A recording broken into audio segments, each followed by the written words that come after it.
Itatiaia Ouro Preto, são 3h mais 19.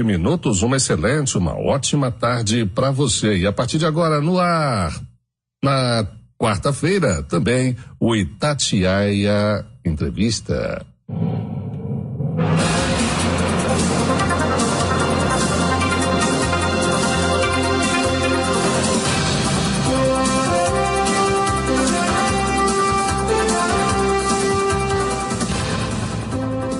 Tá começando o Itatiaia Entrevista, né? Comigo e com o Olinto Braz. Meia horinha aí que a gente vai estar batendo papo cabeça aqui. Você que tá em casa, por favor, participe. A Cássia está esperando você ligar para ela, 3551-2166. Às quartas-feiras, o tema é livre. A gente vai escolhendo de acordo com as ideias que vocês mandam pra gente lá no Face da Itatiaia Ouro Preto. E nas sextas-feiras, a Polícia Militar marca presença aqui no estúdio, trazendo, informações e esclarecendo dúvidas, de quem tá em casa. E hoje nós temos o professor e cientista político da UFOP, Antônio Marcelo Jackson Ferreira da Silva. Com esse nome grandão, a gente te dá boa tarde, Antônio. Boa tarde, Gil. Boa tarde, Olinto. Boa tarde a todos os ouvintes da Rádio Itatiaia. Para começar, essa entrevista, estamos em ano eleitoral, muito, muito importante esse tema e esclarecimentos, para antes e depois das eleições. E eu vou começar com uma pergunta simples, muito básica, que muitas pessoas podem também se perguntar. Antônio, por que o voto é obrigatório no Brasil? Excelente pergunta, Gil. O que acontece é o seguinte: há muitos e muitos anos atrás, ainda na década de 1920 do século passado, portanto, um sujeito chamado Joaquim Francisco de Assis Brasil, membro da elite intelectual da época, ele comungou com as ideias de vários pensadores, e são chamados pensadores autoritários, em que colocava a seguinte questão: o brasileiro, ele tem capacidade para andar com as próprias pernas? O brasileiro tem condições morais e éticas para discernir o que é certo e errado? A resposta que o Joaquim Francisco deu foi: não tem, aliás, no livro dele, Sistema Eleitoral, ele abre o capítulo dizendo o seguinte: a diferença entre o lobo selvagem e o cachorro doméstico. Ele diz que o lobo selvagem é livre, porém ele não tem o que comer. Já o cachorro que a gente cria em casa não tem liberdade nenhuma, mas pelo menos ele se alimenta. Afinal de contas, nós cedemos a comida para ele. E ele considerava o brasileiro como um cachorro doméstico. Por favor, isso é dito por ele, Não é o Antônio Marcelo que está falando isso, não. E aí, qual é a ideia, então? Se nós obrigarmos, disse Joaquim Francisco de Assis Brasil, se nós obrigarmos a cada brasileiro que participe de todo momento que tiver um pleito, com um pouco de sorte, com um pouco de paciência, e se Papai do Céu existir e gostar de todos nós, o brasileiro, pouco a pouco, ele vai se sentir obrigado a tentar entender um pouquinho sobre o que está acontecendo. E com isso, já que ele é obrigado a votar, aliás, vamos deixar claro, ele é obrigado a participar do pleito, ele não necessariamente é obrigado a votar. Ele pode anular o voto, ele pode votar em branco, ele pode até se abster, e vai pagar uma multa por causa disso. Mas, de qualquer maneira, ele é obrigado a participar. E aí continua e fecha Assis Brasil. Ora, se ele é obrigado, com essa obrigação será pedagógica. Fará com que um dia, quem sabe, ele até se interesse por isso. Não é bem isso que acontece, mas, de qualquer maneira, esse é o argumento. E é um argumento que é levado a sério, lamentavelmente, até hoje. E o senhor disse que em vários países não é necessário, não é obrigação votar, Não. O senhor tem informação se é só aqui no Brasil, se é na América Latina? Um voto obrigatório, confesso a você, são pouquíssimos países do mundo, Eu teria que contar nos dedos, até ter uma certa dificuldade. A maioria esmagadora dos 230 e 20 e poucos países do mundo, o voto não é obrigatório. Até porque, isso é interessante a sua pergunta, deixa eu insistir só mais um pouquinho para os nossos ouvintes da Rádio Itatiaia. É o seguinte, a política, aí sim faz uma diferença tremenda entre os eleitores de qualquer país do mundo e os nossos eleitores aqui no Brasil. A política em qualquer lugar do mundo é o cotidiano. Que cotidiano é esse? O sujeito vai, ele cobra do deputado, ele cobra do senador, ele cobra do prefeito, ele cobra do governador. Cobra de que maneira? Nos dias de hoje, tem internet, tem Facebook, você tem Instagram, você tem inúmeras mídias sociais que você pode fazer essa cobrança. E esse eleitor cobra sistematicamente. Tanto que é até interessante, ele pode até nem participar do pleito.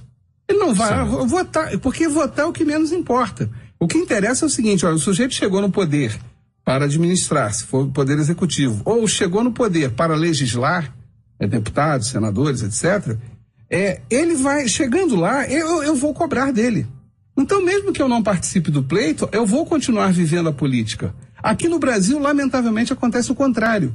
Entende-se que a eleição é o momento da política e que, terminada essa etapa, terminado esse processo, eu como sujeito comum, eu como eleitor, eu não tenho mais nada para fazer ali. Ou seja, eu passo um cheque em branco para alguém, passo uma procuração em branco para alguém e digo, boa sorte a Deus. Só que esse sujeito que acabou de receber uma procuração em branco, ele vai administrar minha vida, ele vai dizer se os meus direitos trabalhistas permanecerão ou não, ele vai dizer como é que os meus direitos sociais serão garantidos ou não, e eu não me importo com isso. É de uma subserviência assustadora, confesso, Gil, confesso eleitores, não deixa de ser eleitores, Olinto e ouvintes de toda a rádio. Eu acho isso muito subserviente. O brasileiro é muito pacífico nisso e paga, lamentavelmente, por isso. E para onde vai esse dinheiro dessa multa? Você fala da abstenção. Isso é um dado também, Olinto. A Gil está perguntando uma coisa que pouca gente se liga nisso, né? Isso. Prezado ouvinte da rádio, né? Quando você não participa de uma eleição, você se abstém, esse é um nome técnico, você está sujeito a pagar uma multa e você pode fazer isso até 3 eleições seguidas, né? Essa multa, a valores atuais, está em R$ 3,51. É um valor ínfimo, tá? Bom, sejamos sinceros, acho que qualquer um que está me ouvindo agora tem R$ 3,51 no bolso. Talvez eu não tenha, mas o ouvinte com certeza o tem. Só que aí vem um dado interessante. Essas pessoas pagam, então, essa multa dias depois e tal, passa no TRE, pega um documento, vai no banco, paga, e aí a vida volta ao normal, né? Bom, a pergunta que a Gil me faz, esse dinheiro vai para onde? Gil, vamos fazer uma pequena fofoca, tá? Esse dinheiro vai para um negócio chamado fundo eleitoral, tá? Esse fundo eleitoral, depois ele é repartido entre os partidos políticos, de acordo com o tamanho de suas bancadas no Congresso Nacional, na Câmara dos Deputados. Então, é muito simples, tá? E aí eu digo sem escrúpulo nenhum. Se eu fosse presidente de um partido, por exemplo, fisiológico, daquele partido que é chamado balcão de negócios, onde qualquer um, Olinto, que tenha dinheiro, pode entrar no meu partido e se candidatar. Certo. Não tem problema nenhum, tá? O que eu desejo? Eu desejo que a Gil e o Olinto não apareçam no dia da eleição. Por quê? Porque esses candidatos meus que pagaram para entrar no meu partido, eles vão correr atrás dos seus eleitores. Agora, se o Olinto e a Gil não comparecerem, eles vão pagar e uma parte do dinheiro de vocês dois vão parar no meu bolso, no bolso do meu partido. Olha que coisa maravilhosa. E no universo do tamanho desse país, né? É coisa de milhões. Na última eleição, foram as eleições municipais, a quantia deu a bagatela de mais de 100 milhões de reais, né? E se reunirmos todas as eleições de 1989 para cá, essa quantia já ultrapassa mais de 1 bilhão de reais. Pois é. Então pense, prezado ouvinte da Rádio Itatiaia. Quando você não comparece, você está achando que você está dizendo, eu acho que a política eu não acredito em ninguém, eu não quis nem procurar um candidato para votar. Ok, você gasta 2 horas por dia no Facebook, gasta 3 horas no Instagram, vai para o YouTube, vai para 1 milhão de coisas. Só não tem 10 minutos por semana para procurar um candidato. Ok, acredito na sua palavra, né? Mas acho que não deveria ser assim, mas acredito. E aí você vai e não participa. Quando você não participa e tem esse discurso todo, você sustenta o sistema. Essa que é a parte, dito num bom português, né? Na verdade, você não está fazendo protesto nenhum. Você está realimentando o sistema. E o sistema agradece, humildemente, ao seu comportamento.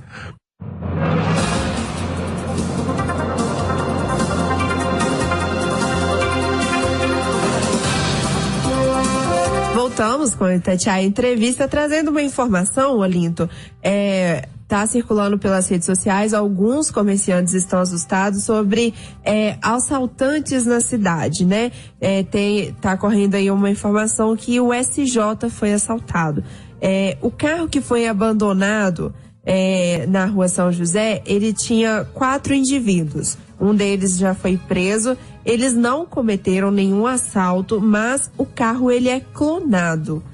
O Tenente Veríssimo ele ligou para poder estar esclarecendo esse caso. Eles já estão atrás, né, do restante, né, dos outros 3 indivíduos, mas que possivelmente eles poderiam cometer um assalto, mas não aconteceu. As postagens que a gente monitorou no Facebook das pessoas assustadas, essas pessoas podem ficar mais tranquilas que não aconteceu o assalto. O carro foi preso, ele é clonado, foi preso, e um indivíduo também. A polícia aí tá à procura dos outros 3. Tá certo, podem ficar tranquilos, mas nem tanto, porque ainda tem 3 indivíduos, né? Cuidado nunca é demais, pois né? Nunca é demais. São 3h mais 35, amigos na sintonia, alegria todo dia. Vamos lá então, nós estamos aqui conversando, né, com o professor, doutor, é tão pomposo, mas ele não gosta dessa parte do doutor, né, mas merece, por merecimento e por esforço próprio, né, até mesmo para dar exemplos para tantos que não têm o título e fazem questão. Mas vamos lá, o professor político, né, e professor e cientista político. Doutor em ciência política, professor político não faça uma coisa dessa. Perdão, tá vendo? Doutor em ciência política, Antônio Marcelo Jackson Ferreira da Silva. Tirou Aliança e Bragança porque estava muito grande, né? Com certeza. Meus pais fizeram essa gentileza comigo. Botaram 2 nomes próprios e 3 sobrenomes. Então, para preencher ficha de documento é uma delícia. Né? Aliás, só o Jackson já é um problema, né? A alfabetização, tentem imaginar uma criança. Escreva seu nome, né? Aí bota Jackson. Não vou nem falar que meu pai se chama Washington e minha mãe Valdina. Então é um desastre. Mas vamos voltar ao assunto. Professor, quero saber se é mito. A gente vê muito pelas redes sociais, houve muita história a respeito, dizendo que, né, em uma eleição aqui no Brasil, vamos colocar no Brasil aqui uma eleição, se cerca de 50% ou mais, né, dos eleitores não comparecerem, essa eleição será anulada, né? Digamos lá, o candidato ganha lá não sei o quê, mas essa eleição é anulada e depois tem que ser feita outra e seja lá o que for. E queria saber, né, se isso na prática se comprova, se é mito, se tem alguma lei a respeito. Não, o que a lei coloca, Olinto, é que envolvendo aí um processo identificado de fraude, onde haveria um escândalo que proporcionaria esse tipo de realidade, certo, poderia acontecer. Mas aí o problema é a fraude eleitoral e não a eleição propriamente. Aí, o que diz a lei, isso aí é muito claro e foi excelente a sua pergunta. E, por favor, ouvinte da rádio, prestem muita atenção nisso. Pouco interessa quantos votos serão válidos na eleição. Apenas eles contarão para eleger, no caso agora, daqui a alguns meses, governadores, deputados estaduais, senadores, deputados federais e presidente da República. Somente certo, os votos válidos. Ou seja, não me interessa se o sujeito não compareceu à eleição, abstenção, se ele chegou na zona eleitoral e anulou o voto ou votou em branco. Isso simplesmente é descartado e o que faz mudar, aí, Olinto, sim, aí passa a ser interessante. De novo, a quantidade de votos válidos. Certo. Bom, explicando rapidamente pelo nosso tempo. No Brasil nós temos duas eleições que todos nós participamos. A eleição majoritária e a proporcional, tá? Majoritária, quem tiver mais votos leva. Prefeito, governador, senador, presidente da República. Esses 4 exemplos são eleições majoritárias. Nesse caso, sendo muito sincero, a quantidade de votos válidos, ela altera ou não altera muito. Você pode sim, nos bons tempos, no passado remoto, talvez um candidato ficasse constrangido. Vou dar um exemplo simples, tá? Exemplos rápidos. Nas eleições municipais de 2016, em Belo Horizonte, o Calil, que foi eleito prefeito de Belo Horizonte, ele teve menos votos do que o total de votos brancos, nulos e abstenções. O Dória, em São Paulo, teve menos votos do que abstenções, brancos e nulos. Nos bons tempos, um candidato desse sendo eleito, ele ficaria constrangido. Pois é. Nos dias atuais, esse constrangimento já se perdeu na classe política brasileira há muito tempo. Então vamos lá, prezado ouvinte. No caso desses votos, dessas eleições majoritárias, o que pode acontecer seria um constrangimento ou não. Mas quem tivesse mais votos levaria. Então, se a Gil se candidatar e ela tiver só 10% dos votos e ela for a candidata mais votada para governadora, presidente, senador, ela vai ser eleita com 10% dos votos. Não me interessa, tá? Ponto, tá? Agora, o que pode... Agora, e na eleição proporcional? Proporcional é vereador, deputado estadual e deputado federal. O que é eleição proporcional, Olinto? O Brasil, ele é um país que tem uma população de mais de 200 milhões de habitantes, só que a distribuição é muito errática. Então, eu tenho uma população muito grande em São Paulo, Minas Gerais, Bahia, e tem uma população mínima no Amapá, Acre, Roraima, etc. O que acaba acontecendo? Segundo a nossa lei, é feita a seguinte distribuição. No máximo, 70 deputados federais podem ser eleitos, no mínimo 8 deputados federais. Traduzindo, tá? Eu pego o Amapá e digo o seguinte: não me interessa que o Amapá tenha pouco mais de 300 mil habitantes. Uma população, portanto, inferior à cidade de Belo Horizonte, muito inferior. Inferior a Juiz de Fora, vamos facilitar mais a vida. O Amapá elegerá 8 deputados federais, tá? O estado de Minas Gerais, não sei qual é o total da população, me chamem a atenção para isso, vamos lá, mais de, 40, 50 milhões de habitantes. Minas Gerais elegerá 56 deputados federais, se a minha memória não me trai, tá? O que está acontecendo, Olinto, em termos práticos?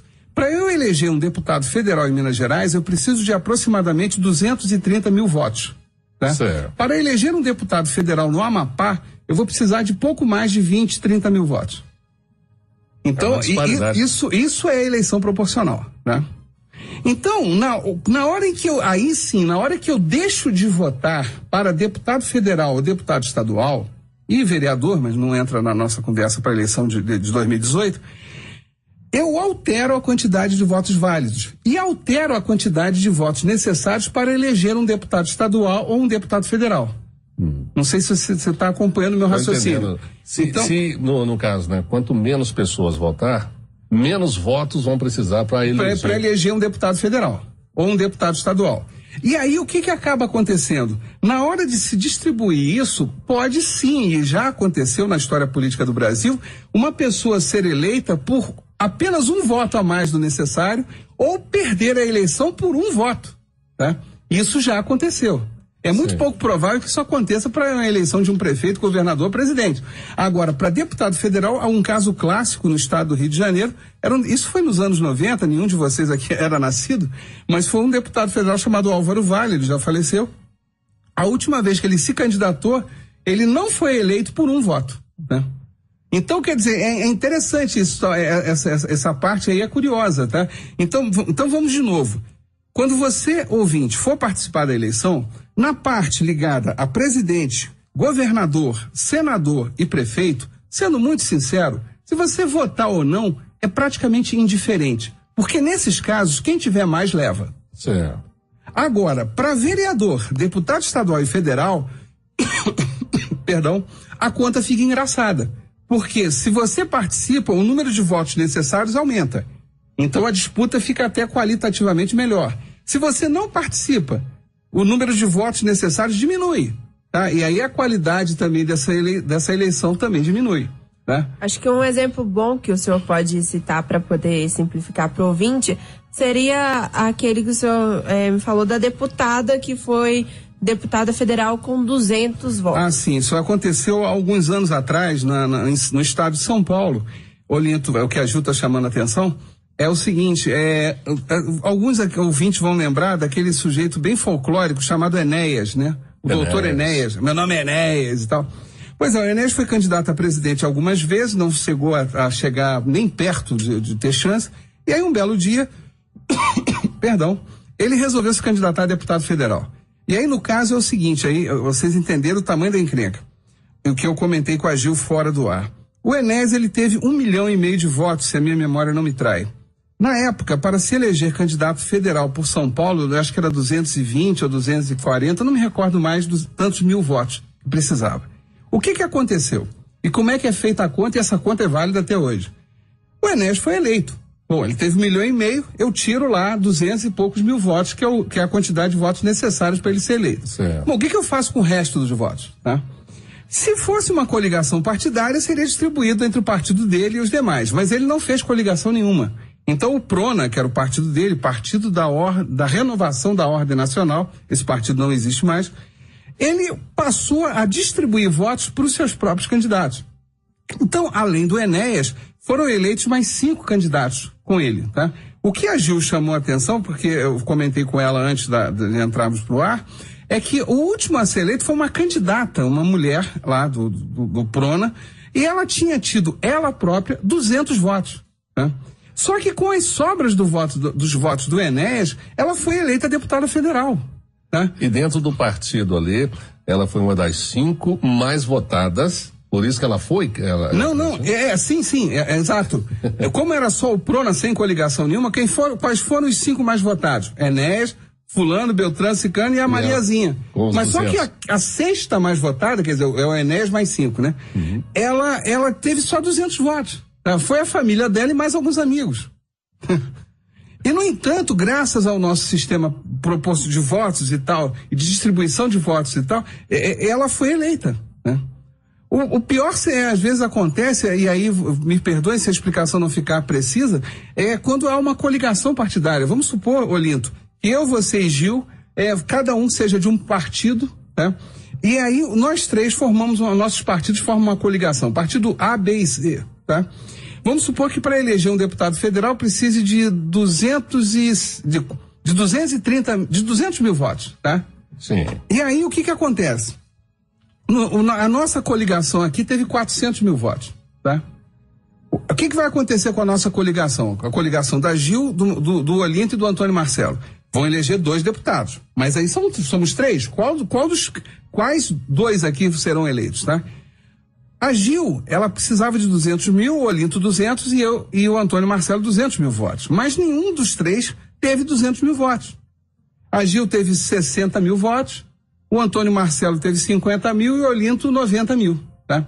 Só que, como a nossa coligação ganhou votos suficientes para eleger 2, olha, vamos lá, quem é que teve mais? O Olinto, 90 mil. O Olinto, então, pega os 90 mil votos dele e mais 110 mil votos de outros candidatos da nossa coligação.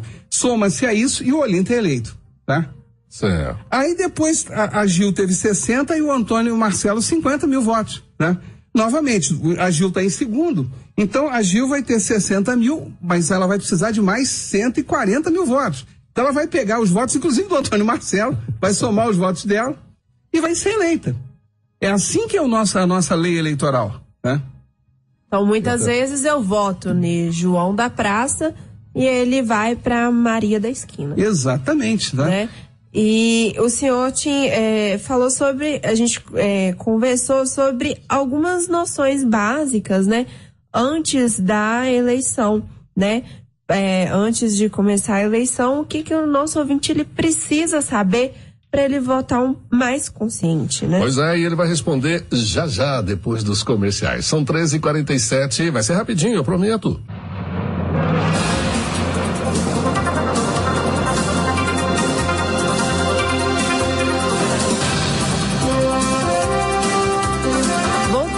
Itatiaia entrevista, no último bloco, eu deixei aí uma pergunta para o nosso professor e cientista político, o Antônio Marcelo.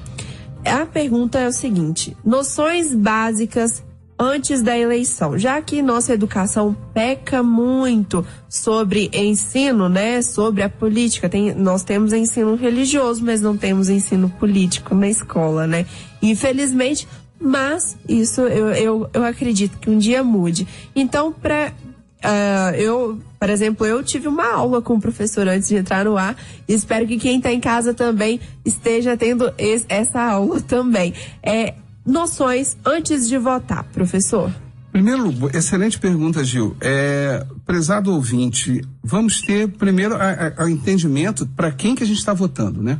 Nós vamos votar para deputados estaduais, governadores, senadores, deputados federais e presidente da República.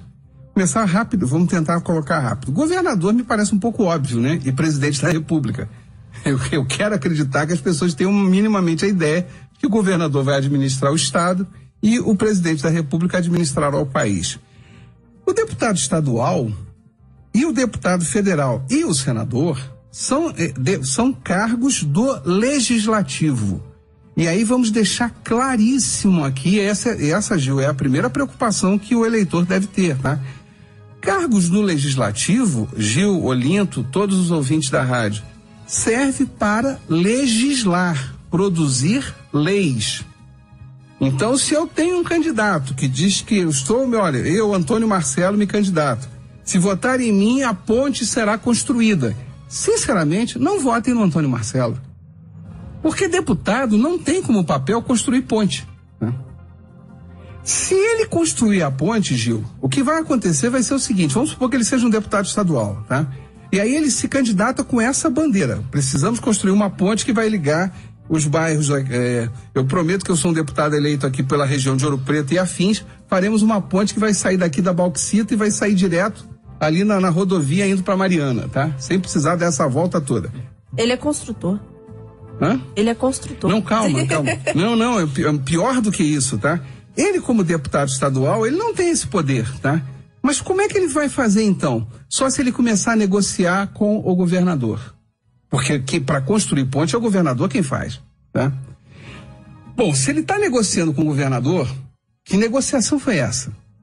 O que ele cedeu para o governador para que o governador construísse a ponte aqui e ele, deputado, botasse o nome dele, tá? Que projetos ele votou para esse governador em troca dessa ponte? Ou que vai votar. Exato, Olinto. Então, repare bem, se eu me candidato prometendo uma coisa que não é da minha alçada, que não é da minha competência, peraí. Alguma coisa eu vou ter que ceder. Por favor, gente, isso aqui é vida na terra, né? Nós não estamos falando no paraíso, de anjos celestiais tocando harpas, tá? Estamos falando de pessoas normais. Pessoas que têm egoísmos, né? Que têm idiosincrasias, né? Que têm manias próprias, né? Quereres próprios.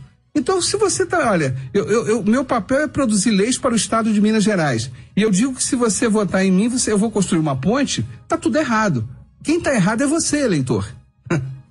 Não vote num cara que não tá aqui. E aí, continuando, tá? E o deputado federal? O deputado federal tá pensando na legislação do país, né? Por favor, além do deputado estadual produzir leis, ele vai fiscalizar o poder executivo, ele vai fiscalizar o governador. Mas aí, Olinto, é o contrário. Se o governador vai querer construir uma ponte, eu quero saber se o edital foi feito corretamente, se a licitação foi feita corretamente. Eu, como deputado estadual, fiscalizo isso. Mas eu não posso interferir aonde essa ponte vai ser construída. Certo. Entendeu? Vamos deixar claro aqui. Porque se eu fizer isso, pode ter certeza, teve corrupção. Né? Num bom português. Né? Não existe. E a corrupção não é que o cara levou dinheiro, não. A corrupção aí eu votei em alguma coisa que seja de interesse do que não era meu, que não era da população do que me votou em mim, né? De alguma forma.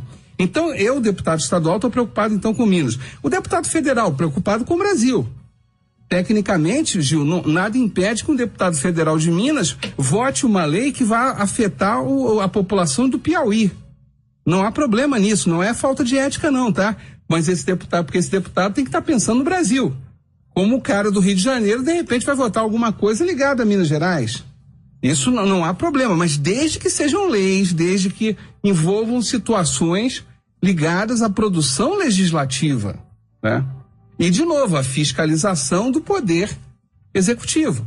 Sim. Lamentavelmente, não é isso que vem acontecendo nos últimos tempos no Brasil, né? O que nós temos, o noticiário é rico, é lamentavelmente rico nesse aspecto, é a presidência da República abrir o caixa e para que seus interesses sejam votados. E todos os deputados, ou a maioria, aceita, e a população acha isso perfeitamente normal. Não, tá tudo errado. Aí que a corrupção é pura, no seu estado mais bruto, tá? Senadores, pra gente fechar e para você poder me perguntar, Gil, de novo, para que serve um senador? O senador, ele fiscaliza, como legislador, ele fiscaliza, sem dúvida alguma, os atos do poder executivo, mas ele também fiscaliza a parte bancária brasileira, né? Então, todo o sistema bancário do Brasil é fiscalizado pelo Senado Federal, tá? A parte de relações internacionais, a escolha dos ministros do Supremo Tribunal Federal, e do STJ, Superior Tribunal de Justiça. Isso o senador faz. Aí, se você tem um candidato ao Senado que está falando qualquer coisa que não seja dessa alçada, tem alguma coisa errada, né? Esse cara está falando alguma coisa que não é da competência dele. Então, prezado ouvinte, a primeira preocupação é vote naquele sujeito que está dizendo alguma coisa que tem a ver com o seu cargo e não com algo que não tem pé nem cabeça. Só para dar um exemplo, me lembro há muitos e muitos anos atrás, no Rio de Janeiro, um candidato a vereador que se candidatou com a seguinte campanha: se eleito, ele melhoraria o bombeiro. É a exceção de Itabirito, não sei mais de outra cidade, bombeiro é da alçada do Estado. Então o vereador nunca faria uma coisa dessa. Para minha felicidade, ele não foi eleito. Mas ele nem próprio sabia para que ele servia. Então, o primeiro caso, e acho que o único, né? Hoje, em cima da tua pergunta, você quer votar melhor? Gaste 15, 20 minutos por semana escolhendo, vendo as plataformas de cada deputado estadual, federal, senador. Tá? Principalmente esses três, né? Para verificar se eles estão trabalhando com alguma coisa que tem a ver com a função deles. Qualquer coisa fora, desconfie. Tem alguma coisa errada. E, assim... Pode ir. Assim, mais encaminhando para o final da entrevista, uma preocupação que a gente deve ter, né, Olinto, é não votar em pessoas que estejam envolvidas com a Lava Jato, né? E como a gente pode fazer isso, né? Ter acesso das pessoas que são candidatas e foram atingidas pela Lava Jato de alguma forma, e por que, né, essas pessoas, como o próprio ex-presidente Lula, né, podem ser candidatas. Hoje eu primeiro perguntaria por que da sua fixação com a Lava Jato. 80% do Congresso está condenado por outros crimes. Então eu diria o seguinte: se você quer ser bem barra democrática, vamos dizer que 80% dos nossos deputados federais não deveriam ser reeleitos, né? Minas Gerais, se eu não me engano, quase a totalidade dos deputados federais de Minas não poderiam ser reeleitos se levarmos um princípio seu a sério, né? Mas não ficarmos exclusivos na Lava Jato, tá? Aí, então, em primeiro lugar, sejamos democráticos, né? Se estamos falando de crime, vamos colocar as pedras. Isso aí também, com o noticiário, é facílimo de você identificar quais os candidatos, quais os políticos, particularmente deputados federais e senadores, que têm seu nome já envolvido com algum crime. Agora, tem uma coisa que é importante também, e aí vamos ser justos, né? Aqui no Brasil, como em qualquer lugar do mundo, tá? Você tem a seguinte situação: uma pessoa só é efetivamente condenada depois do chamado transitado e julgado, tá? Depois que todas as instâncias são cumpridas, todas as etapas são cumpridas. Então, por exemplo, eu posso ser acusado de alguma coisa, tá? Não sei quais as condições que alguém me acusou daquilo, e aí, de repente, vamos ver aí, só por eu ser acusado, eu sou um criminoso? Não sei, entendeu? A Gil pode ser acusada. Aliás, a imprensa, o Olinto, então, sendo locutor, é um problema sério. Quer dizer, se ele fala qualquer coisa aqui, alguém... Não, é sério. Lamentavelmente, a gente está num mundo hoje em dia que aí a mídia, as redes sociais podem cismar. Não, olha, eu não gostei, não fui com a cara do Olinto ou do Antônio Marcelo, então vamos botar uma fofoca para aí. E vamos entrar na justiça por qualquer coisa. E pronto, tá? Então, quer dizer, eu acho que essa coisa do crime, em primeiro lugar, vamos querer acreditar que a justiça ainda funcione. Antônio Marcelo, e cumprir. Desculpa aqui interrompê-lo, né? A gente volta aqui logo depois de Itatiaia Urgente, pra gente já encerrar, porque não vai dar tempo de encerrar agora nesse instante, mas nós temos o Itatiaia Urgente e a gente volta daqui a pouquinho, ok?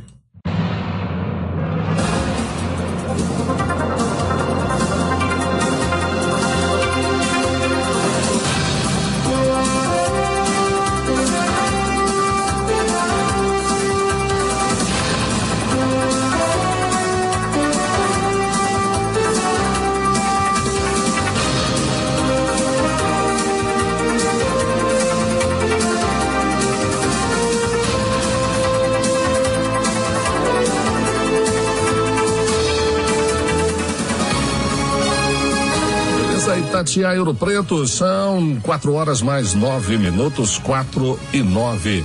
Olha, nós trouxemos aqui o professor, né, e ciência política, né? Professor, doutor, ele vai me falar aqui as suas qualificações, especializações também, doutorado e coisa e tal. Porque fazemos questão disso, porque somos todos muito leigos, né? Muitos leigos nesta seara, nessa questão da política. Então, muitos vivem de crendices, de mitos, disse-me-disses, né? E eu confesso, né, pro senhor aqui, porque eu não tinha até me atentado com relação a essa causa, né? Porque a gente fica imaginando assim, o deputado, né, o político, ele vai legislar, né? E a gente achava que dentro das demandas, né, das demandas, né, das obrigações que um deputado tem que ter também, coisa e tal, já achava que ele poderia fazer algumas indicações disso, daquilo, fazer isso ou fazer aquilo, né? Então, eu até imaginava que isso fosse possível também, igual a gente vê muitas vezes, né, um deputado, né, ou seja lá o que for, indicando quais obras, né, serão feitas em tal região, em tal cidade, em tal coisa, né? Então, por isso, nós temos que ficar bastante atentos a isso, né? Porque eu também estava muito leigo nessa situação. E uma outra coisa que eu gostaria de colocar aqui, que muito poucas vezes a gente vê as pessoas, ou ouve as pessoas preocupadas com relação à segurança. Um candidato que fala simplesmente ali por alto, né?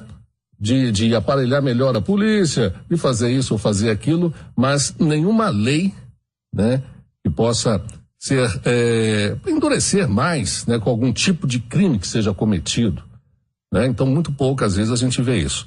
Então, eu achei de extrema importância esse esclarecimento, né, que o senhor trouxe para nós, tá? Ele me olha bravo quando eu falo senhor aqui, né, então vou tratar de você, mas eu gostaria que o senhor, né, só para explanar aqui para os nossos ouvintes, passasse para a gente aqui a sua ficha técnica. Olha, você vai me perdoar. Só pegando esse último caso que você citou da polícia, a polícia inglesa, né, ela no ano passado, ela deu 2 tiros, né?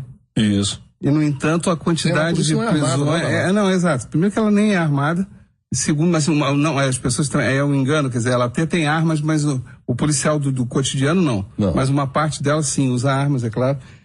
Mas deu 2 tiros, se eu não estou enganado, tá? E o que acontece? Para um país que tem quase 60 milhões de habitantes, significa então que a bandidagem corre solta e Londres é uma das cidades mais perigosas do mundo? Eu creio que não. Tá?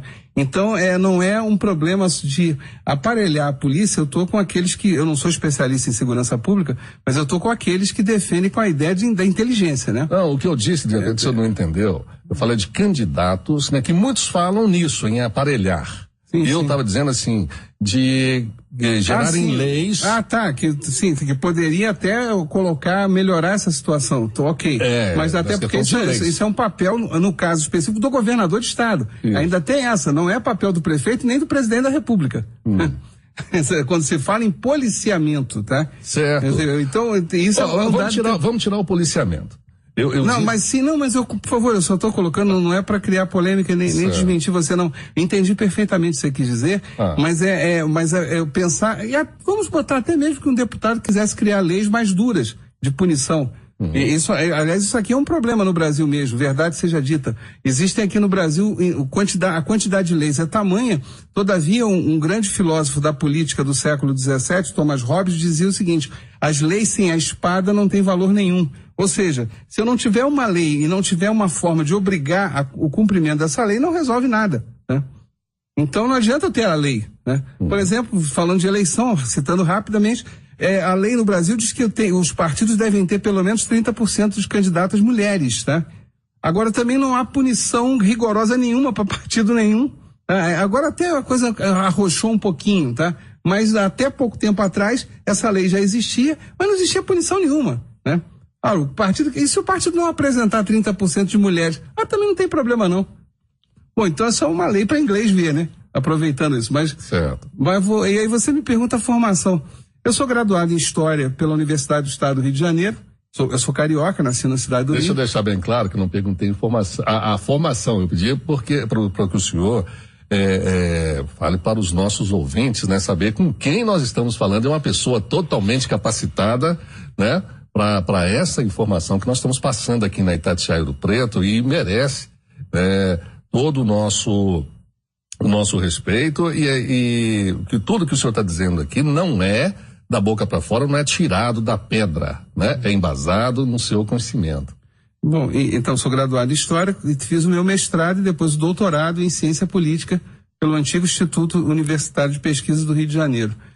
Tenho livros publicados no Brasil e no exterior, artigos publicados no Brasil e no exterior, sou, para minha felicidade, consultado sistematicamente para entrevistas também de agências de notícias do exterior.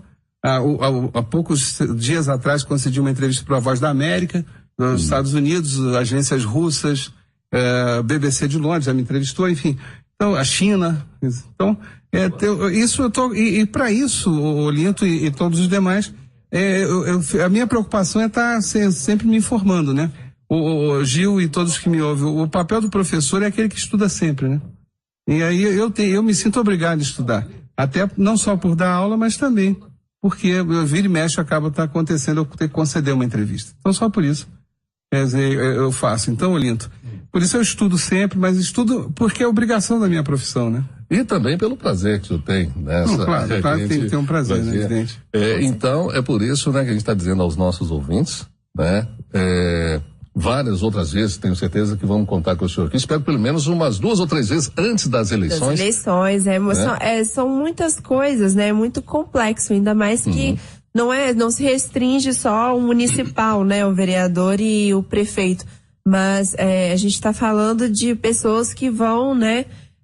Que podem realmente mudar a nossa vida, né? Então a gente tem que saber muito bem quem a gente coloca lá. E a professora de Olinda, ela ligou parabenizando a gente aqui no estúdio pela iniciativa, cumprimentando o professor Antônio Marcelo também. Ela é uma queridíssima, né? Eu quero trazê-la aqui, a gente vai trazê-la aqui para poder falar da nossa Ouro Preto, ela também que é uma grande pesquisadora das nossas riquezas, né? E agradecer ao professor, agradecer ao FOP, né, por conceder, né, emprestar o senhor pra gente um pouquinho. Foi um prazer.